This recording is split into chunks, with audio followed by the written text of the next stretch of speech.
नहीं, पार्षद कमज़ोर नहीं है, ये सब मजबूत लोग हैं, अपने अपने क्षेत्र में नेता हैं। ये जनता ने इन्हें चुना है और संवैधानिक पद पर जनता के द्वारा जो भी व्यक्ति चुना जाता है वो सम्मानित होता है। ये सम्मानित लोग हैं, जुझारू लोग हैं, ये कमज़ोर नहीं है। लेकिन अपनी बात, चूँकि ये समाजवादी पार्टी से जुड़े हुए लोग हैं, तो जिला अध्यक्ष जी अभी नए नए बने हैं, तो अपनी बात को रखने के लिए, अपनी बात को कहने के लिए ये आए हैं। इसलिए नहीं आए ये कमज़ोर हैं, ये बहुत मजबूत लोग हैं। बात को रखा है, बात को समझा है।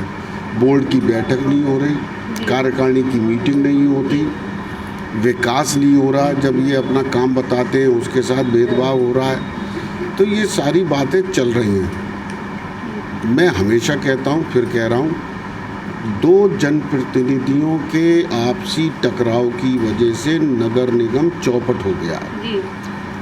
कमीशन के खेल चल रहे हैं। एक एक सड़क को एक एक साल में कई बार बनाया जाता है, लेकिन जो सड़कें बनी नहीं आज तक, नगर निगम क्षेत्र में हज़ारों ऐसी सड़कें हैं जहाँ पर एक भी ईंट नहीं लगी, वहाँ आज भी नहीं लगी है। यही इन लोगों की समस्या है।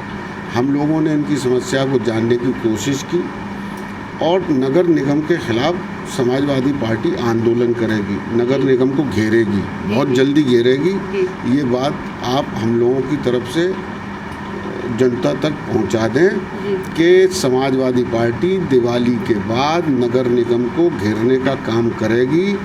नगर निगम सुधर जाए अभी से तो ठीक है, बराबर का विकास होना चाहिए और विकास वहाँ होना चाहिए जहाँ विकास की ज़रूरत है। सदर बाज़ार को रोज़ाना बना रहे हो आप, पता नहीं कितना तय हो जाता है कि वही लेपन कर दो, कोई कमीशन तय होता होगा, तो उससे चलने वाला नहीं है। विकास वहाँ होना चाहिए जहाँ विकास की ज़रूरत है। बिल्कुल विधायक जी, जैसा कि आपने कमीशन खोरी की बात की, लीपन पोतन की, शायद कहीं ना कहीं, लेकिन वर्तमान सरकार तो ये कहती है हम सत्ता में आए और हमने ये भ्रष्टाचारता ख़त्म कर दी, हमने कमीशन खोरी ख़त्म कर दी। कहाँ तक सच है ये? अब सरकार तो ये भी कहती है 1 साल में 2 करोड़ रोज़गार देंगे, दे दिए। सरकार कहती है एक व्यक्ति को 15 लाख रुपया दिया जाएगा, दे दिया।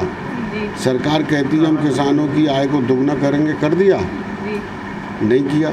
उत्तर प्रदेश की सरकार ये कहती है हम 5 साल में 75 लाख नौकरियां देंगे। उत्तर प्रदेश की कई सिटी जो है वो स्मार्ट सिटी में तब्दील हो गई, अवार्ड्स मिल गए, क्या मानते हैं? केवल कागजों पे मिल गए हैं?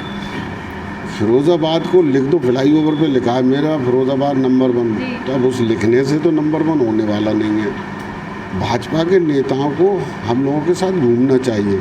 हम उन्हें उन गलियों में ले जाएंगे जहाँ उनके कपड़े गंदे हो जाएंगे, कीचड़ है, दलदल है, और लोग धरने पर बैठ रहे हैं। अगर ये नंबर 1 हो गया है या स्मार्ट सिटी हो गया है तो लोग धरने पे क्यों बैठे हुए हैं? लोग अपनी मांग को पूरा करवाने के लिए भूख हड़ताल पर क्यों बैठे हुए हैं? टापे पे लोग बैठे, ठारपुटा पे बैठे, सेले भी बैठे, दुर्गेश नगर में बैठे, लगातार धरना प्रदर्शन हो रहा है निगम के खिलाफ। इसका मतलब निगम जो है निकम्मा हो चुका है, फेल हो चुका है, और ये 2 लोगों के आपसी टकराव की वजह से हो रहा है। विधायक जी, प्रधानमंत्री हमारे देश के एक बात कहते हैं कि हमने विकास को उस अंतिम छोर तक पहुंचाया है जहां तक कोई नहीं पहुंचा सकता। वो पिछले 70 साल में कोई विकास नहीं हो, हमने विकास करके दिखाया है। क्या मानते हैं, अंतिम छोर तक पहुंचा है विकास?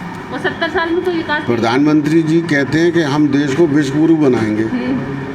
हंगर इंडेक्स में देश बांग्लादेश, नेपाल और पाकिस्तान से नीचे आ गया, विश्व गुरु बन गया उनके कहने पर कैपिटल इनकम हम बांग्लादेश से पीछे आ गए, विश्व गुरु बन गया। मानक आबादी के मानक के अनुसार जितने डॉक्टरों की तैनाती होनी चाहिए हम उसमें श्रीलंका से पीछे आ गए, विश्व गुरु बन गया। तो जब हम नेपाल, बांग्लादेश, पाकिस्तान और श्रीलंका जैसे छोटे छोटे देशों के पीछे खड़े हुए हैं तो हम विश्व गुरु नहीं हो सकते। जैसे 2 करोड़ नौकरी, 15 लाख रुपया देने का उन्होंने चुनावी जुमला कहा था, वैसे ही वो इसको भी विश्व गुरु कहने का भी चुनावी जुमला बना रहे हैं। विधायक जी, आज कई पार्षद भी आए हैं और लगातार हम देख रहे हैं कि आपके धरने, पदयात्राएं महंगाई या ज़मीनी स्तर के विकास को लेकर की जा रही हैं, तो कल किस तरह से आपका कहाँ पर धरना रहेगा? देखिए, मैं पहले भी कह चुका हूँ, समाजवादी पार्टी सिर्फ एक पार्टी नहीं है, ये आंदोलन है। डॉक्टर लोहिया ने शुरू किया, नेताजी ने शुरू किया, आज अखिलेश जी के नेतृत्व में ये आंदोलन चल रहा है।